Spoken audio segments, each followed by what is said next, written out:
Hi my creative friends, today I'm going to show you how you can paint this building. It's made with watercolor and also fineliner. I put up a post for you guys to vote on which material I should use, and watercolor with fineliner was the winner. So I'm really excited about that because I love using watercolors, and it's also so fun that you guys can put in an input as well into the video, so I will definitely be doing that again. Quickly going to show you which art supplies I'm using. Also link them in the description so you can easily find them if you want to use something similar. So I first sketched everything out with a pencil because I personally like doing that. Of course you don't have to do it. You can also just go straight in with your watercolor if you want to be a little bit more loose with it. But I like having a little guide first because sometimes watercolor can feel a bit stressful when you're going in it completely blindly. And this way you can just kind of see the overall shapes of your drawings first. And if you don't like your line, you can just easily erase it and redo it, which is also nice. I also don't always follow my pencil sketch exactly. Sometimes it's really just there as a basic outline, like a little guide. And then once I start painting, I still change little things along the way. Once I had the basic outline, I took my watercolor palette, and I also always like having a little scrap piece of paper next to me to swatch the colors first. You can also do it on a palette itself, but I just like seeing it on paper because then you get a better idea of what the color is going to look like. And then I just started painting. So I started at a random spot, as you can see. I honestly don't really have a system for that. I just kind of start wherever feels right. And I used a thinner brush here, which is really nice for the small details, especially for making straight lines. And just take your time with those lines, but also don't stress too much because this is a loose watercolor sketch. So if a line isn't perfectly straight, that's honestly completely fine. If you do mess something up, we can always fix little things later with the fineliner as well.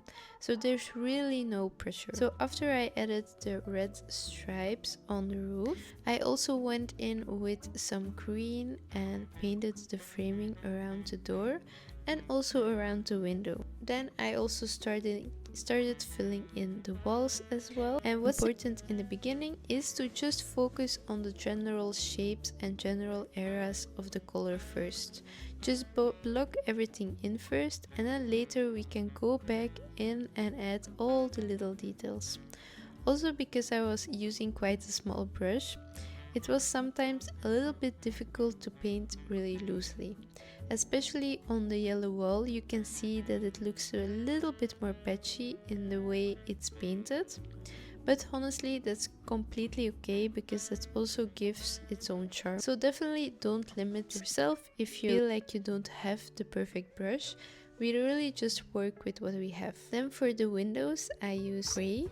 So I know with watercolor and honestly with a lot of art supplies in general, this can sometimes be a little bit of a sensitive topic. I still remember in art school that they always told us that you shouldn't use black or you shouldn't use gray, and that you should mix, for example, blues and browns and other colors together to create darker tones. And of course that works beautifully, but personally I also think it's completely fine to just use gray or black if that's the look that you want. It gives a different vibe and there is nothing wrong with that. So that's what I did here. I first painted in all of those gray areas around the window details, both at the top and also in the bottom, and we're also going to build on that later with the black fineliner, so don't worry too much yet about making everything perfect in this stage. So once all the general areas were filled in, we could go back to that little roof, which is one of the most eye-catching parts, and I added some darker brown lines there for more depth. Then I kind of felt like, okay, the general painting is there now. So this is usually the moment where I like to go in with my black fineliner. And at first you can really just start outlining what you already see, but this is also a perfect moment to start adding all the little details that maybe you didn't paint in the watercolor. For example, little flower pots, some interior details, the lamp, little things like that. Those details are really what start bringing your drawing to life. And like I mentioned before, if maybe your lines weren't perfectly straight with watercolor, this is also the moment where you can clean things up a little bit.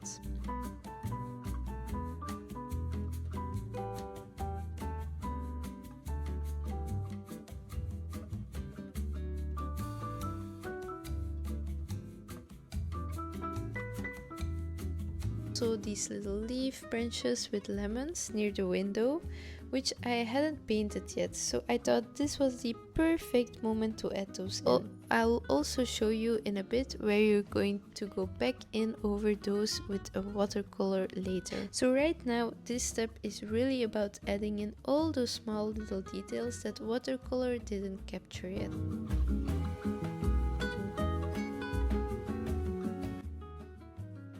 I also started adding more details inside. There were little glasses, small tables, and all those tiny elements. And honestly, those little details make such a difference. They really make your sketch feel alive. There was also a churros sign, so I wrote that in as well, but you can also choose whether you want to write actual words in your sketch, or maybe you suggest text by drawing little lines and squiggles instead. I will show you both ways. And then I added even more details on the floor, like little plants. There were also some plants in this reference. Really add atmosphere and makes everything feel more cozy.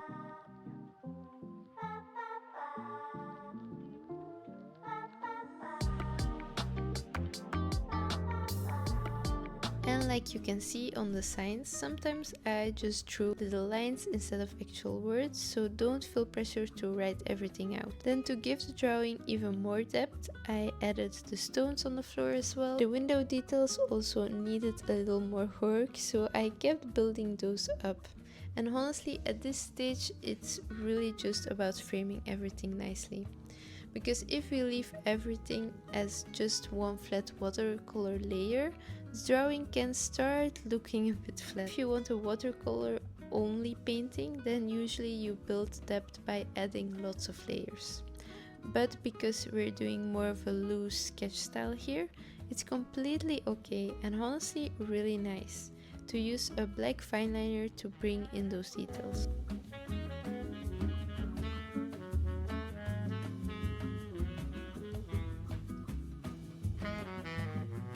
So once I felt like I had enough detail with the fineliner, I went back in with watercolor one more time. I painted the lemons, some flower pots, some little oranges, mandarins, and something I actually forgot to mention earlier. When you're using watercolor, definitely don't be afraid to mix your colors together. That's where watercolor gets really fun. You can mix them on your palette or swatch combinations on a scrap piece of paper that both work.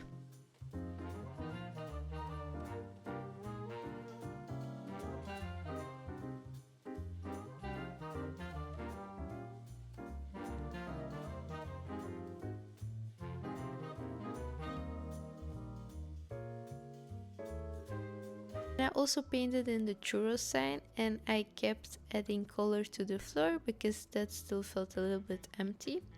And you can really see that once we start adding the details on the ground, it creates so much more depth in the drawing. So let me know in the comments if you would like me to do another paint with me. I really enjoyed doing this. Also in the poll there were some other art supplies mentioned, so maybe with one of those. And send me your artwork because I would love to see how it eventually turned out. And maybe you're not done with drawing yet. I have a video about a tiny habit that made me draw every single day, so you can watch that video here next. And until then, happy sketching guys, and I will see you in the next one. Bye!